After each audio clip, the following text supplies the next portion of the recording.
This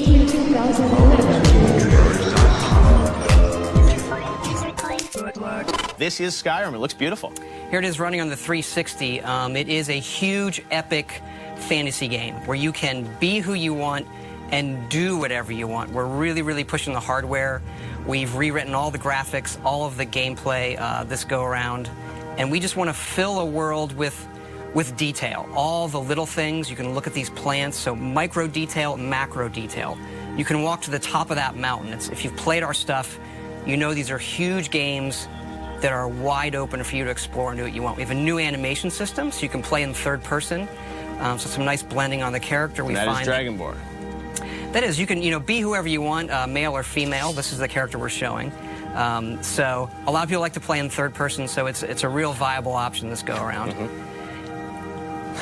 You've got wildlife. You've got the world is really alive. Really, really alive. That's what we push for. And it's you are who you play. The right trigger does your right hand. The left trigger does your left hand. And so as opposed to picking a character, you just be who you want, do what you want. So now I'm kind of being a battle mage, where the left trigger is casting this healing spell, and I can put that in any hand if I want. So right trigger, and then left trigger. Dual wield spells, and you power up. What's cool is if you pull both triggers at the same time, you get a more powerful version of that spell. Now we're headed up high up into the mountains where it gets snowy to this Nordic ruin. This is one of our over 150 dungeons that we have in the game, and the ancient Nords used to worship dragons.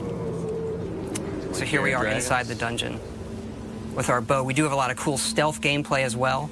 So we really want to pay off on all of those different styles of gameplay, whether it's stealth, melee, magic.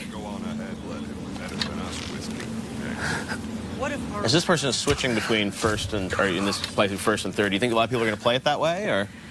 I prefer first person myself, but I notice a lot of people just like to run around in third person. You can also dual wield swords. Okay, wow. Actually, you can dual wield any one-handed weapons. And you'll see me use a shout here. It's one of our magic powers you can do. There are a lot of shouts throughout the game, right? These dragon shouts? Yep.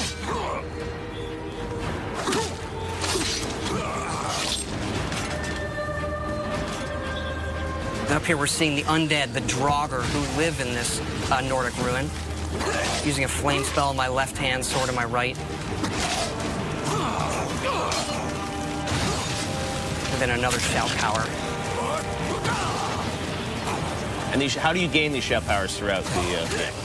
You'll see some of that coming up, actually. But you learn the words, and then you have to unlock the ability to use them. So you learn these words of power in the dragon language. And the dragons in the game are a big feature, and when they're doing things, they're using the words as well. There are staves you can use to light areas of dungeons on our way out of this dungeon. Wow. We use water as a nice feature to guide you out sometimes as well. Now you have a new sort of story system in this too, right? A Radiant story system? Radiant story that guides all of our quests to make it, since it is a big open game, to give us some more control over the experience you're going to have and make it more dynamic. Wow. Here we're out in the tundra, which is this wide open grasslands in the middle of Skyrim. Oh my God, it's a brand new engine, right? Yep, the creation engine that we built just for this game. So a lot of these creatures are peaceful unless you mess with them. Uh-oh, not a good idea.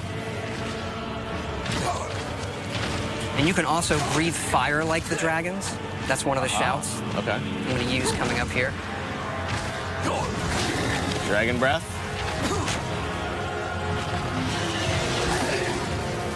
Aha.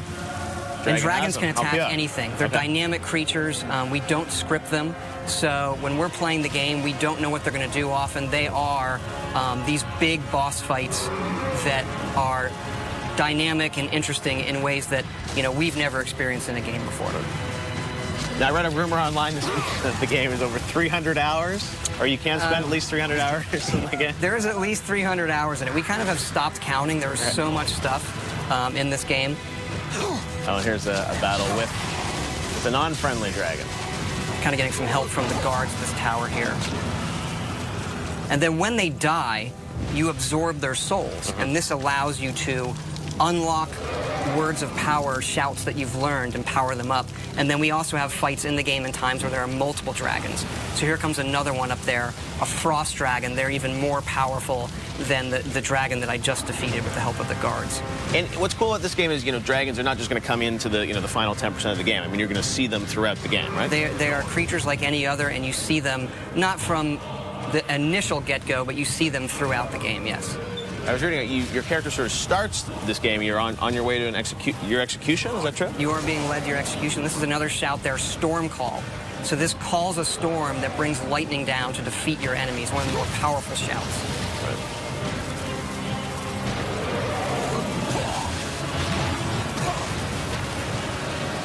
And then once the dragons get hurt enough, they can't fly, and they'll either land or they'll crash. And how will your relationship with these dragons change throughout the game? I mean, obviously, there's some that will be friendly to you. I don't want to quite spoil it yet, but they all aren't out to destroy the world. And why they're back and what they want is part of the mystery of the main quest in the game that you're going to uncover.